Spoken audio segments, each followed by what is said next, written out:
আসসালামু আলাইকুম। শুরু করলাম নতুন আরেকটি ভিডিও। আর আজকে আমরা যেটা দেখাবো যে তৃতীয় চতুর্থের যে বাংলাটা কি কি জিনিস আছে দেখেন, এখানে কবির নাম সহ আম, মানে যা যা দিবে আর কি 70 মার্কের, কিন্তু আর 30 মার্ক হলো আপনাদের স্কুলের যে টিচাররা এবং তাদের হাতে 10 মার্ক ক্লাস টেস্ট, 5 মার্ক তাদের যে বই খাতা নিয়ে আসার এগুলি।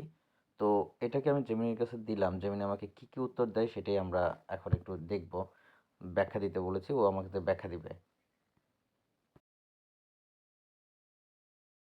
আপনার আপলোড করা ছবিটি মূলত তৃতীয়, চতুর্থ এবং পঞ্চম শ্রেণীর বাংলা বিষয়ের লিখিত পরীক্ষার প্রশ্ন কাঠামো ও নম্বর বণ্টন।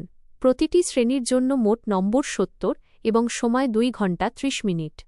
নিচে প্রতিটি শ্রেণীর বিস্তারিত কাঠামো তুলে ধরা হল। তৃতীয় শ্রেণী বাংলা। এই স্তরে মূলত মৌলিক ভাষা দক্ষতা ও সৃজনশীলতার ওপর জোর দেওয়া হয়েছে। কবিতা, কবি ও কবিতার নামসহ কবিতা লিখন।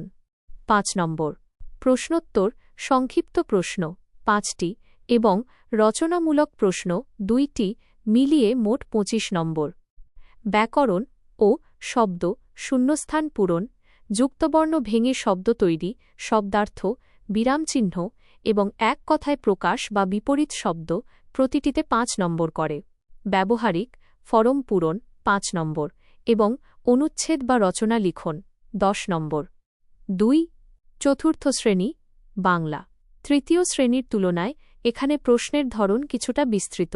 কবিতা, কবিতা লিখনের পাশাপাশি এখানে কবিতার মূল ভাব লিখনের 5 নম্বর বিষয়টি অন্তর্ভুক্ত হয়েছে।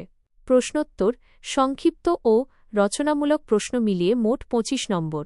ব্যাকরণ, শব্দার্থ, শূন্যস্থান, বিপরীত শব্দ, ক্রিয়ার কাল এবং যুক্তবর্ণ দিয়ে বাক্য গঠন প্রতিটিতে 5 নম্বর।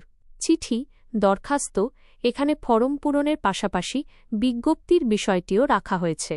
রচনা, 3টি বিষয়ের মধ্যে একটি অনুচ্ছেদ বা রচনা লিখতে হবে 10 নম্বর। 3. পঞ্চম শ্রেণী বাংলা। এটি প্রাথমিক স্তরের চূড়ান্ত ধাপ, তাই এখানে ব্যাকরণ ও অনুধাবন অংশের পরিধি বেশি। কবিতা ও মূল ভাব, কবিতা লিখন এবং গদ্য, কবিতার মূল ভাব লিখন মোট 10 নম্বর। ব্যাকরণ বৈচিত্র্য, এখানে বিপরীত শব্দ, ক্রিয়ার কাল, লিঙ্গ পরিবর্তন এবং সাধু ও চলিত রূপ অন্তর্ভুক্ত করা হয়েছে। অনুধাবন, অনুচ্ছেদ থেকে প্রশ্ন তৈরি করার একটি বিশেষ অংশ এখানে রয়েছে 5 নম্বর। চিঠি, আবেদন, ফরম পূরণ, আবেদনপত্র বা ব্যক্তিগত চিঠি লিখনের দক্ষতা যাচাই করা হয়। রচনা, 3টি বিকল্পের মধ্য থেকে একটি বিস্তারিত রচনা লিখন 10 নম্বর। বিশেষ দ্রষ্টব্য,